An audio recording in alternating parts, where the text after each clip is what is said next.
নমস্কার সবাইকে। আমার বই কথা বুক রিভিউ চ্যানেলে সবাইকে স্বাগতম। আজকে আমি একটি অন্যরকম বই নিয়ে আলোচনা করব আপনাদের সামনে। বইটির নাম নিঃসীমানার বেড়া। লিখেছেন বিশিষ্ট ত্বক চিকিৎসক ডাক্তার কৌশিক লাহিড়ী। বইটি প্রকাশিত হয়েছে ট্র্যাভার্স প্রোডাকশনস অ্যান্ড পাবলিকেশনস থেকে এবং মুদ্রিত মূল্য লেখা আছে 250 টাকা। যাই হোক, আমি বইটি একটি অদ্ভুতভাবেই হাতে পেয়েছি। সেদিন মুক্ত আবহের অফিসে হঠাৎই ওনাদের আলমারিতে ঘাঁটতে ঘাঁটতে বইটি আমি পেয়ে যাই এবং ওনাদেরকে অনুরোধ করার পর বইটি আমি পড়ার জন্য নিয়ে আসি। প্রথমেই বলি, ডাক্তার কৌশিক লাহিড়ী হলেন একজন বিশিষ্ট ত্বক চিকিৎসক।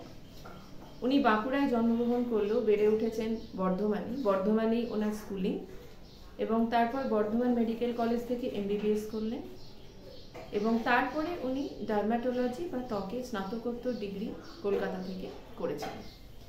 এরপর তিনি চিকিৎসার সাথে পাশাপাশি লেখাপড়া গবেষণার কাজেও নিযুক্ত আছেন। তো ওনার ছোট থেকে শখ হচ্ছে লেখালেখি করা। কিশোর অবস্থা থেকেই গল্প লেখা, কবিতা লেখা এগুলো ওনার মধ্যে ছিল।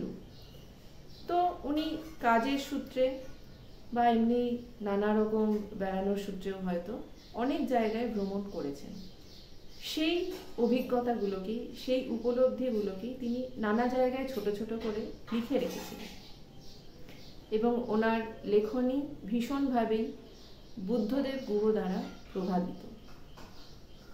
তো এই বইটি নিঃসীমানার বেড়া, এটিও ছোট্ট ছোট্ট নানা রকম ভ্রমণের সংকলন এবং এইগুলি নানা রকম পত্রপত্রিকায় যেরকম ভ্রমণ, সফর, হাওয়া বদল ইত্যাদি জায়গায় ছোট ছোট করে প্রকাশ পেয়েছে। এখানে সেইগুলোই একত্রিত করে লেখা রয়েছে।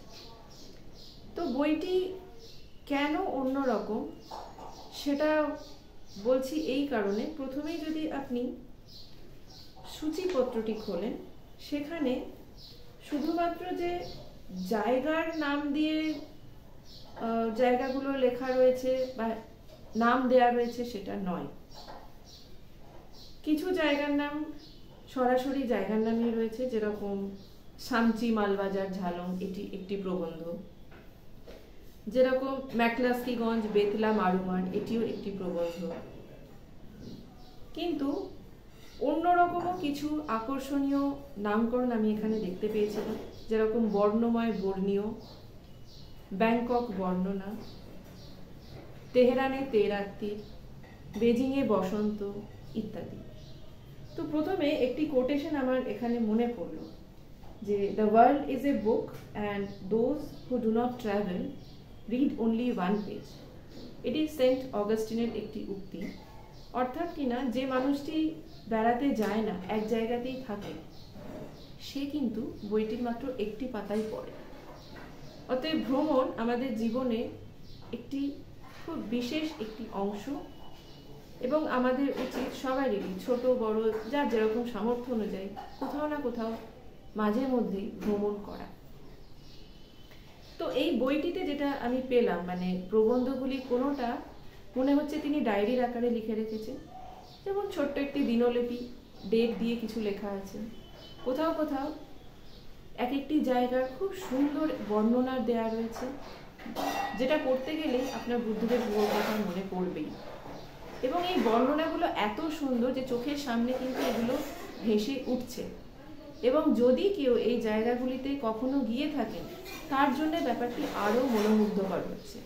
যেমন এই বইটিতে খাজিয়ারের বর্ণনা আছে, যেমন শিলংয়ের বর্ণনা আছে, মানে এই জায়গাগুলো আমি গেছি বলে বলছি, যেরকম ম্যাকলাকিগঞ্জ আছে। তো এইগুলো পড়তে পড়তে কিন্তু জায়গাগুলো আর একবার বেড়ানো তো হলোই, কিন্তু অন্যরকম ভাবেও যেন আমি আর একবার এগুলোকে দেখলাম বা খুঁজে পেলাম। তো বইটিতে ভারতবর্ষের অনেক জায়গা আছে, এছাড়াও অনেকগুলো বাইরের জায়গাও কিন্তু রয়েছে। এরপরে আসি আরেকটি নামকরণে, মানে যেগুলোর সাথে কোনো জায়গার নাম নেই সেই রকম কিছু নামে, যেরকম নিঃসীমানার বেড়া বইটি যে নামে সেই নিয়ে একটি প্রবন্ধও রয়েছে, নিঃসীমানার বেড়া। তারপরে হয়তো ওই রে তরি দিল খুলে, পুনরাগমনায় চ ইত্যাদি। মানে যেগুলো পড়লে আপনার মনে হবে কেন লেখক এগুলো লিখেছেন, পাতাগুলো উল্টে দেখি। তো এরকমই এই যখন যে নামগুলো দেয়া রয়েছে, এইখানে কিন্তু জায়গাটির বর্ণনার সঙ্গেও সেখানে লেখক বা ডাক্তারবাবু নিজের কিছু উপলব্ধির কথা লিখে দিয়েছেন। যেরকম হচ্ছে নিঃসীমানার বেড়া, এইটি অ্যাকচুয়ালি লিসবন শহরের বর্ণনা নিয়ে। সেখানে একটি জায়গায় উনি গেছেন সিন্ত্রা বলে, এবং সেখানে গিয়ে একটা জায়গায় উনি দেখছেন যে হঠাৎ করেই শেষ হয়ে যাচ্ছে, একটি বেড়া দেওয়া রয়েছে, তারপরে বিশাল আটলান্টিক সাগর, সীমাহীন আটলান্টিক সাগর। উনি সেখানে প্রশ্ন করছেন, তাহলে এই নিঃসীমানাও কি বেড়া দিয়ে রাখা আছে? এবং আমরা যে কথা বলি শেষ পর্যন্ত, শেষ এবং পর্যন্ত দুটো কথা তো ভাবতে গেলে একই, তাহলে কেন এই দুটো কথা? এরকমই ছোট ছোট করে নিজের উপলব্ধি, ছোট ছোট করে এরকম ফিলোসফিক্যাল ব্যাপার বা অ্যাবস্ট্রাক্ট ব্যাপারগুলো উনি কিন্তু এই বইটির লেখার মধ্যে দিয়ে কোথাও কোথাও তুলে ধরেছেন, যেগুলো সত্যি একটি মানুষকে নিজেকে ভাবায় এবং ভাবতে বাধ্য করে। এবং সেজন্যই এখানে একটি কোটেশন আমার আরেকটি ভালো লাগলো বলে বলছি, যে we travel not to escape life but for life not to escape us. অর্থাৎ কি না, আমরা অনেক সময়তেই হয়তো ভাবি যে জীবনের ব্যস্ততা থেকে ছুটি নেওয়ার জন্য বেড়াতে যাব, কিন্তু সেখানে গিয়ে যেটা পাই, সেখানে জীবনকে আমরা হয়তো অন্যভাবে, অন্য আঙ্গিকে আবার খুঁজে পাই। এবং সবশেষে বলবো, জায়গাগুলোর বর্ণনা তো অতি সুন্দর, ঠিক আছে, জায়গাগুলিতে নানা রকম পাত্রপাত্রীও উনি নানা জায়গায় হাজির করেছেন, যেগুলোর মাধ্যমে তিনি ছোট ছোট জীবনের গল্প বলেছেন, যেগুলোর দিয়ে নিজের উপলব্ধি বলেছেন। এবং এখানে একটি আছে আরশিনগরের দিনলিপি, যেখানে উনি ওনার বাংলাদেশ ভ্রমণের কথা বলেছেন ওনার পরিবারের সাথে।